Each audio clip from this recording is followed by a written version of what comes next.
Nestled in the heart of the Cagayan Valley, the Calao Cave stands as a testament of their rich natural and cultural heritage, not only in Cagayan, but in the Philippines.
Discovered in 1932 and located in the barangays of Magdalo and Kibal in the municipality of Peñablanca.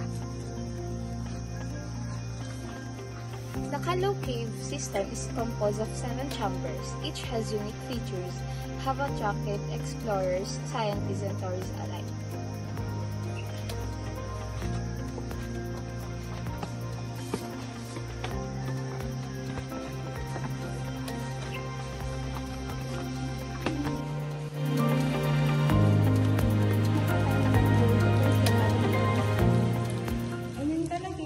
Chamber siya, and we have 5 natural skylights. So we are here at the first chamber of the cave.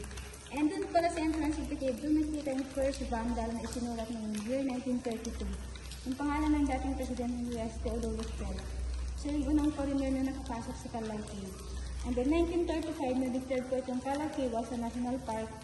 And then 1972, na-develop siya rin again ng 184 steps, and then yung simbahan sa Loving Chapel. And then dito sa Calao Cave, they found one of the oldest human remains in the whole Philippines. Not only in the whole Philippines, but in the whole world. So yung tinatawag na Homo lozenensis or Calauman. Yung age ng Calauman before, 67,000 years old. Pero recently, this between 3 sinabi ni Dr. Amando Harris, yung Sunday po yung regular month po dyan. And then may mga kinasal na din po. I think 4 couples na po yung kinasal dito. Sa 4th chamber ng Calao Cave, so ito yung tinatawag natin giant ice cream rock. Matcha flavor siya. Free taste ulit siya din. Pero if you want another flavor, for delivery na yun. And then ito, ang mga tinatawag natin, malapit nang mag-connect ni stalactite and stalagmite yan. Konti na lang, mag-minute na sila. Baka bukas pwede na. And then ito, half wings of angel. Kalahating paspak. Wings of angel. And then yung other wings kasi, naging chicken wings. And then ito naman, formation natural sila na form dahil sa minerals yung tubig. Lighted candle siya. Candle. And then yung mukha ni Casper. And then ito naman sa yung parang nasa yung parang tawa sa corner, parang may mic sa mouth niya. Parang kumakanta, singing lady siya. Pero hindi marinig kumanta kasi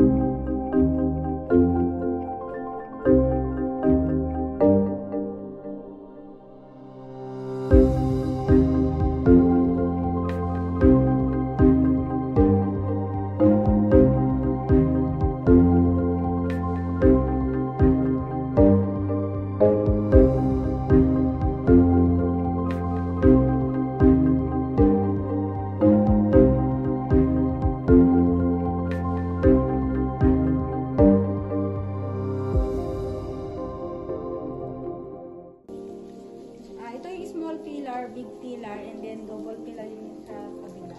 Tapos yung sa harap natin, single pillar. Di po ba mahulog yan? Hindi naman. Kasi marami lang nangyayaring mga lindol, kaya tapos hindi na mahulog.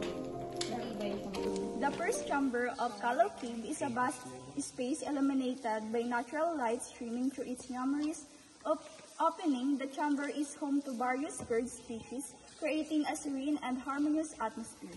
Just a few steps ahead lies the chapel room, a unique place of worship featuring a rock formation altar and an image of Our Lady of St. Lourdes, all naturally lit by skylight above.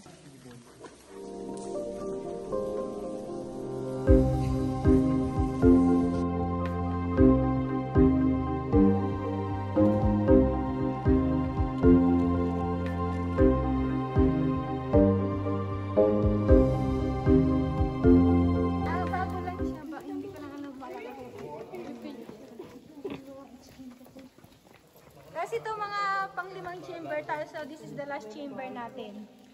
Tapos dito we can find different formation of rocks. Dito sa part na to, sa likod ng ice cream pandan, mushroom garden siya. Or broccoli ito. Tapos sa baba po niya, king kong head. Ito, yung eyes niya, yung teeth. And then yung kalaw na ibon, yung formation ng bird na kalaw, dun kasi nakuha yung pangalan ng Calao Cave. But don't be confused because we have three pronunciation. We have kalaw yung ibon, kalaw yung correct pronunciation, and kalyaw, Spanish word na ibig sabihin calm or peaceful place, quiet village. Tahimik na lugar. Tapos ito, mini rice terraces naman.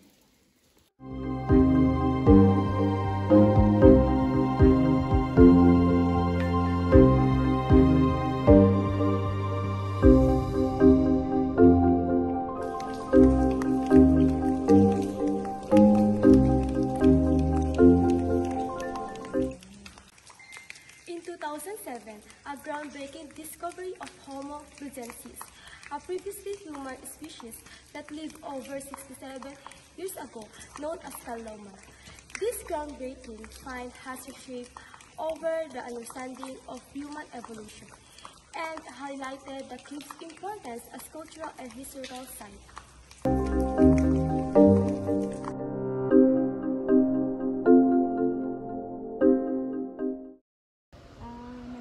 Yung provincial government nag-conduct ng training for tour guide training. Nag-attend ako for 7 days.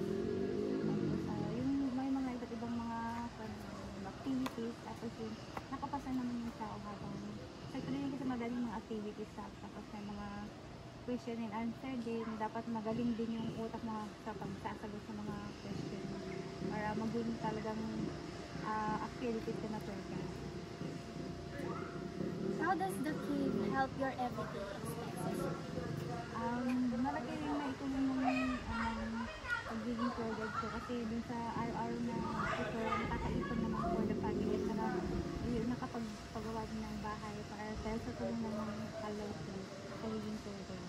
Ano po yung na-enjoy mo sa pag-guide ng mga visitors? Yung mga happy moments, ganun. Sa iba't ibang mga tourists kasi may mga iba't ibang kaiba yung mga attitude nila. So yung isa sa pinakamagandang mga guest ko yung na-enjoy nila yung about sa pagbibigay ng information, yung picture taking, yun yung isa sa pinaka-the best na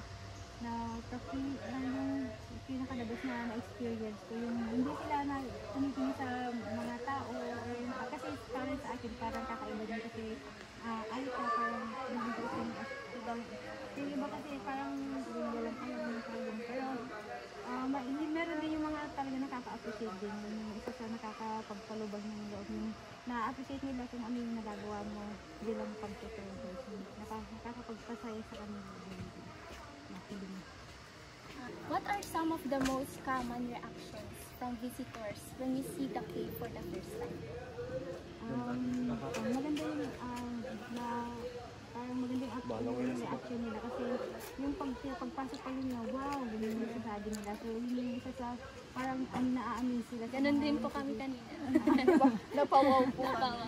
Yun yung isa sa magandang pambili ng mga tourists kasi pag na-appreciate nila na maganda yung talagang kita nila sa loob ng cave, parang nagaganahan dito may mag-tour sa kanila. And then, mas ginagawa namin yung design para mas maging masaya sila hanggang sa pagkatapos ng tour. Paano nakatulong po yung pag-tour mo dito sa buhay mo po, sa family mo ganun? Yung sa family din na nabibili yung mga kailangan sa bahay, lalo na sa bigas, yung sa baon ng sa school kasi ng family na din, and then sa bahay din, parang mas naging may mga nabibiling mga bagay para sa bahay. And then yung sa akin naman, parang mas na-develop yung pagiging tour guide ko, or yung parang sa akin kasi medyo mahihayin ako kasi syempre ay talagang nahihiya ako sa halabilog, parang mas lumawak yung pagiging self-confidence ko din.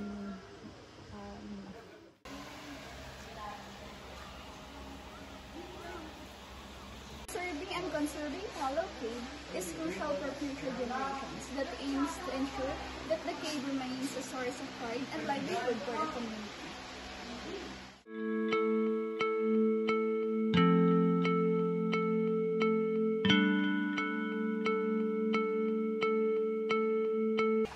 Kalaw Cave stands as a bridge of history, beauty, nature, and culture.